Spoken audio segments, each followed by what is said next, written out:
विनंती करतो काँग्रेस पक्षाचे नेते सन्माननीय बाळासाहेब थोरात।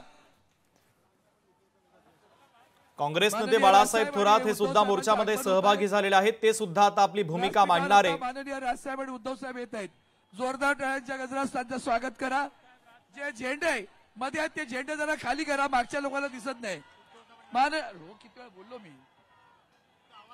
माननीय राजसाहेब आगे बढ़ो, माननीय उद्धव साहेब आगे बढ़ो, माननीय बाळासाहेब थोरात आगे बढ़ो।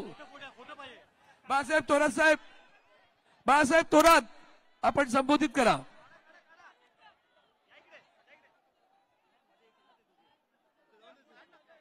उपस्थित झालेले आहे। सोबतच काँग्रेस नेते बाळासाहेब थोरात हे सुद्धा व्यासपीठावर उपस्थित आहे।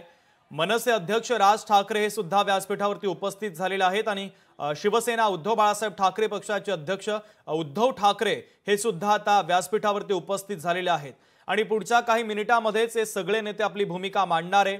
या सगळ्या नेत्यांची भाषणं आटोपल्यानंतर या मोर्चाची सांगता होईल। हार्दिक स्वागत। खरं तर आता हे नेते नेमकं काय बोलतात हे पाहणं देखील तितकंच महत्त्वाचं आहे, कारण गेल्या अनेक दिवसांपासून आपण पाहतोय विरोधी पक्षांनी आक्रमक भूमिका घेतलेली आहे।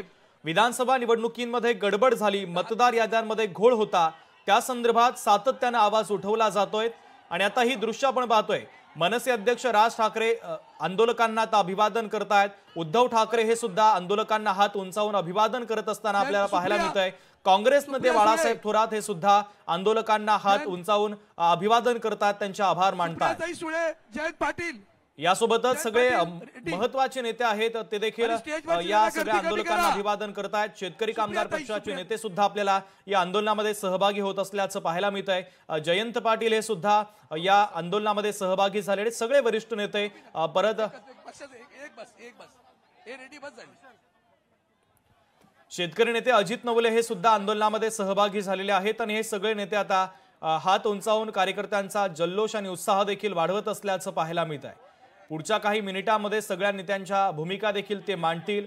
नेमकी काय भूमिका महाविकास आघाडीच्या वतीने आता घेतली जाते, कारण जोपर्यंत निवडणूक याद्या अद्ययावत होत नाही, दुरुस्त होत नाही, तोपर्यंत निवडणुका न घेण्याची मागणी आणि इशारा सुद्धा विरोधकांच्या वतीने देण्यात आलेला आहे।